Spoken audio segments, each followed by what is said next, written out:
السلام عليكم. هنتكلم في دقايق سريعة عن نتشة الفتيس الأوتوماتيك أو دبة الفتيس الأوتوماتيك زي ما بنسمع. بتسمع كتير ناس بتشتكي من دبة في الفتيس أو رزعة في الفتيس في غيارات معينة. إيه السبب في الدبة ديت أو إيه السبب في الرزعة دي؟ وليه بقولك أول ما تحس بدبة أو رزعة في الفتيس لازم تبص على زيت الفتيس على مستواه وكميته وكفاءته. كل الناس عارفة إن الفتيس الأوتوماتيك فكرته بتعتمد على ضغط الزيت. الزيت هو أساس فكرة عمل الفتيس الأوتوماتيك. الكلام ده مظبوط جدا. فكرة عمل الفتيس الأوتوماتيك بتقوم فعلا على ضغط الزيت. بس الزيت في الفتيس مش بس وظيفته الضغط. زيت الفتيس له وظائف كتيرة جدا. أولهم تخفيض درجة حرارة الفتيس.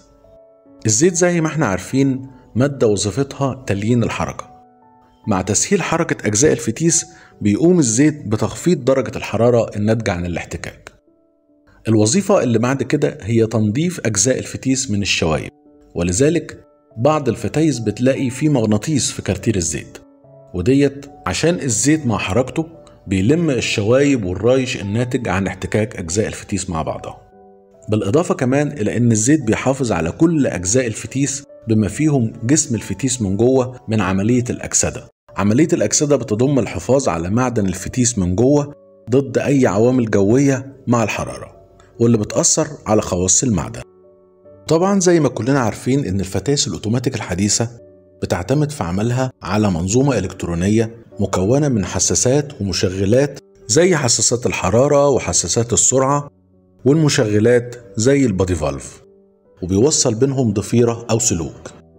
فزيت الفتيس هنا بيكون سائل هيدروليكي ضاغط، وبيكون سائل تزييت وتسهيل حركة، بيكون سائل تخفيض حرارة، بيكون سائل لتنظيف أجزاء الفتيس من الرايش الناتج عن الاحتكاك، وبيكون كمان سائل بيحافظ على درجة الحرارة وبيحافظ على الضفيرة والسلوك والحساسات الموجودة جوه الفتيس.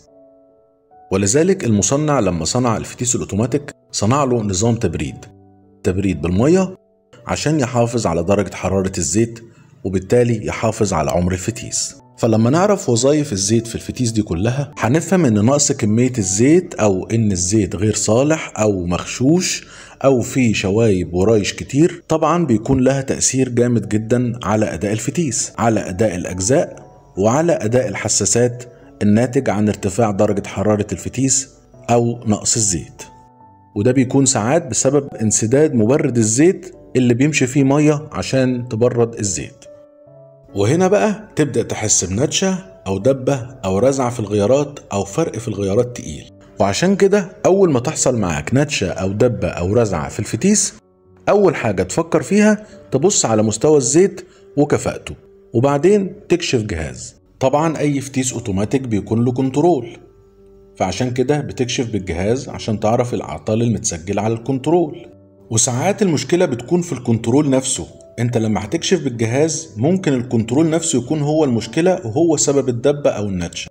لما هتكشف بالجهاز هتعرف الاعطال اللي حصلت في الفتيس بسبب نقص الزيت او بسبب عدم كفاءة الزيت او بسبب ارتفاع درجة حرارة الزيت. والاضرار دي بتكون في صورة تلف في البادي فالف بالكامل او فالفات معينة او في مجاميع التعشيق اللي بتنقل الغيارات، أو بسبب المنظومة الإلكترونية كنترول، بادي فالف، حساسات، ضفيرة، كل ده هيبان معاك. ودي كانت لمحة سريعة عن أسباب نتشة أو دبة الفتيس الأوتوماتيك.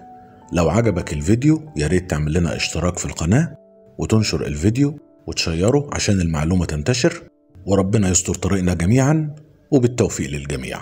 أحمد شاهين.